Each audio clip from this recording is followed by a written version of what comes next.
Assalamualaikum warahmatullahi wabarakatuh. Jumpa lagi dengan saya, Saudara Yanti, atau yang kalian sudah sangat mengenal saya dengan sebutan Ibu Dara. Dan saya ternyata diamanahkan untuk mengajar kalian di kelas 11. Jadi selama 1 tahun kalian sudah merasakan bagaimana belajar biologi dengan saya. Dan ternyata Allah berkehendak untuk membuat kalian tetap belajar biologi lagi dengan saya. Bagi yang berdoa supaya tidak mendapatkan guru biologinya itu saya di kelas 11, mohon maaf doa Anda belum terkabulkan.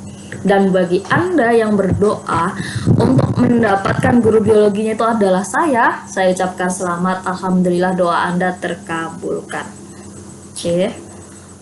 Kali ini karena pertemuan pertama, jadi insya Allah saya nggak akan ngasih hal-hal atau materi yang terlalu berat.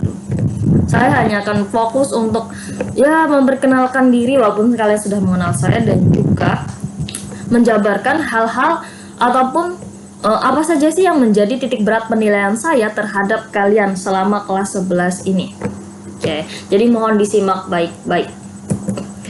Ini biodata singkat saya, walaupun kalian sudah mengenal saya gitu. Saya tetap ingin memperkenalkannya. Nama lengkap Saudara Yanti, nama panggilan Dara, mapel yang diajar biologi, kelas yang diajar 10 IPS 4, 11 MIPA 1, 2, 3, 4, 5, dan juga terakhir 11 IPS 1. Jadwal mengajar Senin, Selasa, Rabu, Kamis. Jika ada perubahan segera menyesuaikan.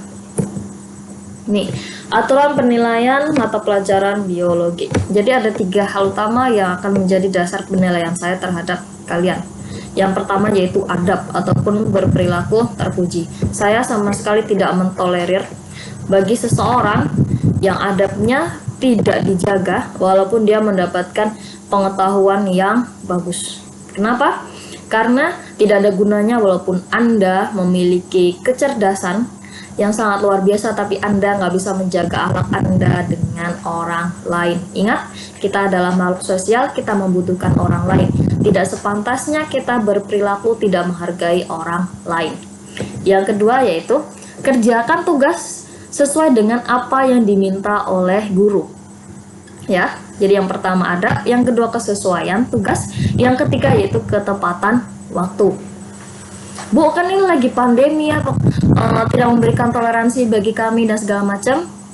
Itu akan saya jelaskan lebih lanjut. Next yaitu tata aturan perilaku. Yang jelas kalian tidak boleh melanggar norma agama, norma hukum, norma susila maupun norma kesopanan. Untuk norma agama maupun hukum aturannya jelas, artis gitu. Kita tahu apa yang boleh, apa yang nggak boleh. Tapi untuk nilai susila ataupun kesopanan, jika melebihi toleransi, maka kalian akan mendapatkan sanksi yang semestinya. Selanjutnya itu memberikan kabar jika tidak bisa mengikuti pembelajaran secara daring maupun nanti jika waktunya sudah normal, yaitu silahkan kalian memberi kabar kepada saya. Boleh lewat orang tua maupun lewat kalian sendiri. Dan tentunya alasannya harus jelas, masuk akal gitu. Kenapa kalian tidak masuk? Jangan sampai hanya karena alasan jangan sampai karena alasan yang dibuat-buat kalian tidak mengikuti pembelajaran biologi. Ya kalau kalian mau ngerasain konsekuensinya silahkan sih. Oh ya, satu lagi, selama pembelajaran biologi silakan gunakan seragam lengkap. Andai kata jika terkendala dengan seragamnya mungkin kebakar, kecoret atau segala macam gitu, silahkan Anda konfirmasi kepada saya terlebih dahulu. Ini bobot penilaian untuk pengetahuan biologi. Itu ada nilai PTS, nilai PAT, ulangan harian, penugasan, praktikum maupun praktek jika nanti keadaan sudah benar-benar normal, dan juga waktu pengumpulannya. Untuk besaran persenannya, untuk tiap kelas saya tidak menetapkan, dalam artian tidak sama untuk setiap kelas berapa tiap persenannya. Kenapa? Karena tiap kelas pasti memiliki karakter anak yang berbeda, sehingga untuk kelas 11 MIPA 1 misalkan, Ketika saya lihat PTS-nya mereka yang paling secara rata-rata mereka yang paling besar, maka saya akan mempertimbangkan untuk nilai PTS itu bobotnya paling besar. Loh, Bu, kenapa semua kelas tidak disamakan? Kenapa? Karena sekali lagi, seperti yang saya bilang, tiap kelas memiliki karakter yang berbeda-beda. Kalau saya statis menetapkan nilainya harus sekian, maka niscaya banyak anak saya yang nilainya tidak akan lulus, dan itu sudah terbukti. Sekarang, makanya saya mengambil kebijakan baru supaya menyelamatkan saya maupun diri kalian. Karena semuanya dinilai, maka kalian wajib melaksanakan semuanya. Jika tidak bersedia, ya seperti yang sebelum-sebelumnya, mungkin kalian akan sibuk diteror oleh saya gitu. Mungkin saya nerornya langsung via ketua kelas, mungkin bahkan orang tua maupun juga wali kelas kalian. Jika kalian tidak bisa mengerti materi yang saya berikan ataupun merasa ada kesulitan dan kebingungan segala macam, silakan hubungi saya secara pribadi. Saya sama sekali tidak merasa keberatan sedikit pun. Ini daftar materinya. Insya Allah akan ada 12 bab gitu.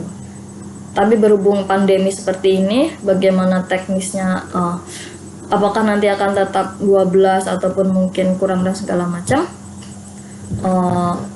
tetap ikuti, tetap insya Allah akan saya coba ajarkan secara maksimal gitu, sehingga ketika kalian nanti lulus kelas 11, kalian mau mendapatkan kompetensi yang seharusnya, sehingga nanti kelas 12 kalian tidak akan kesulitan bagaimana memahami materi yang ada di kelas 12. Karena ingat, materi kelas 10, 11, 12 itu semuanya saling memiliki keterkaitan.